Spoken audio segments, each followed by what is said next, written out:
कवि सम्मेलन देख देख के घर की शीला देवी को शेर व शायरी का बुखार चढ़ गया था। अब वो सीधे मुंह किसी को जवाब ही नहीं देती थी। उनके पति और उनका बेटा तो काम करने घर से बाहर चले जाते थे और उनकी शायरी झेलनी पड़ती थी बहू रेणु को। अब सास बोलती नहीं, अर्ज करती थी, संदूक पे रखी संदूक, संदूक में रखे झुमके, बहू झुमके निकाल के दे मेरे, कहाँ लगा रही है ठुमके। माँ जी, झुमके तो आपके निकाल दूंगी मैं, लेकिन आपके दिमाग से ये शायरी का भूत कैसे निकलेगा? छोटे लोग नहीं समझेंगे, शायरी है शौक बड़ा, तू अपने काम से काम रख, मेरे काम में मत टांग अड़ा। शौक अलग बात है, लेकिन हर चीज में अपना शौक डाल देने से जग हंसाई हो सकती है सासू माँ। अरे मैं हूँ एक नंबर कलाकार, कोई ऐसी वैसी बला नहीं, तुम घर के कामों में उलझी, समझोगी मेरी कला नहीं। ठीक है माँ जी, आप नहीं समझती तो कोई बात नहीं, लाओ मैं आपके झुमके ही निकाल कर दे देती हूँ। बहू सास के झुमके निकाल कर देती है और वहां से चली जाती है। शाम को बहू अपने पति से शिकायत करती है, सुनिए जी, आप माँ को कुछ समझाते क्यों नहीं? अरे क्या समझाना है माँ को? अरे अपनी शायरी थोड़ी कम करे ना।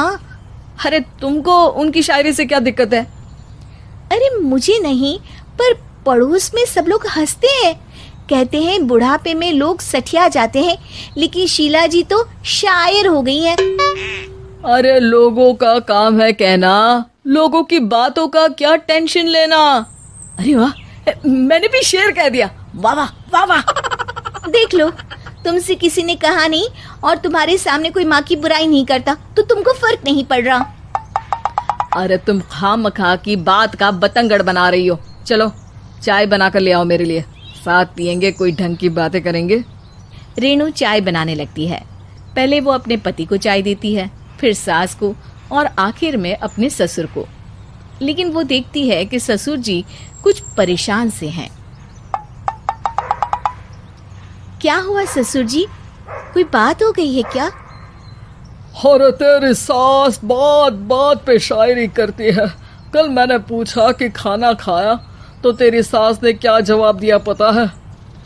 अरे गलती की और आरोपी ने कोड़े खा लिए फटाफट, खाना तो नहीं पर पकोड़े खा लिए झटाझट। अब बता क्या जवाब दूं इस बात का? वो तो सभी से शायरी में ही बात कर रही हैं, मुझे भी समझ में नहीं आता कि क्या करूं मैं। बेटा उसको उसी की भाषा में जवाब देना पड़ेगा। मैं तो आम बातचीत में भी उसके सामने कुछ नहीं बोल पाता, शायरी में क्या बोलूंगा भला। ससुर ने जैसे ही कहा कि उसको उसी की भाषा में जवाब देना पड़ेगा, बहू को ये बात जच गई। अगले ही दिन वो शायरी की कुछ किताबें लेकर आई और शायरी की प्रैक्टिस करने लगी ताकि सास को उन्हीं की भाषा में जवाब दे सके। उसने दिन रात एक कर दिए। एक दिन सब साथ में बैठकर टीवी देख रहे थे, तभी रेणु सबके लिए बिरयानी बनाकर लाती है, लेकिन सास को बिरयानी भाती नहीं। कौवा करता काऊ काऊ, चिड़िया बोलती ची ची, इतना खराब बिरयानी बनाई है कि मुंह से निकले छी छी। बस इसी मौके का तो बहू को इंतजार था, क्योंकि अब बहू सास को उसी की भाषा में जवाब देने के लिए तैयार थी। माँ जी, हमको अपनी ये बेकार शायरी ना सुनाइए, जैसी भी बनी है बिरयानी चुपचाप खाइए। ससुर जी और रेणु के पति ने रेणु का जवाब सुनते ही जोर से ताली बजाई और सास ने जब रेणु का शायराना जवाब सुना तो उनके गले में बिरयानी अटक गई। बहू ने एक और शायरी का तीर छोड़ा। शायरी में बहू के सामने सास हो जाएगी ढेर, क्योंकि सास मारेंगी एक शेर तो बहू मारेगी 1.25 शेर। सास को छोड़ के सब वाह वाह करने लगते हैं। आज पहली बार सास को नहले पे दहला मिला था और रेणु ने सास का मुंह चुप करा दिया था। अगले दिन रेणु का पति उससे कहता है, अरे वाह, तुमने तो माँ की बोलती बंद कर दी, मजा आ गया। अब मेरे लिए कुछ बना दो, खाकर मैं काम पर चला जाऊं। शायरी ही है मेरा जीवन, वही करूँगी जी भर के। नौकरानी रख लो कोई, काम नहीं करूँगी मैं घर के। अरे तुम क्या माँ जैसी हरकतें करने लगी, सीधे सीधे बात करो ना। हो गई कल शायरी, रोज थोड़ी ना करोगी। शीशी भरी गुलाब की पत्थर पे फोड़ दो, जो मुझे शायरी से रोके उसके कान मरोड़ दो। पति घबराकर वहां से चला जाता है और बाहर उसके पिताजी के पास जाकर बैठ जाता है। दोनों अपनी बीवियों की शायरी से परेशान है।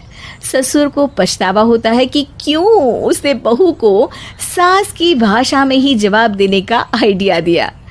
अब तो घर में दो दो शायर हैं।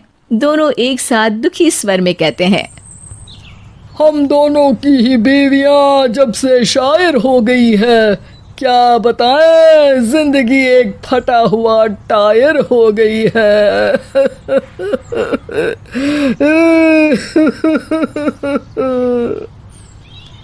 हम दोनों की ही बीवियां जब से शायर हो गई है, क्या बताए जिंदगी एक फटा हुआ टायर हो गई है।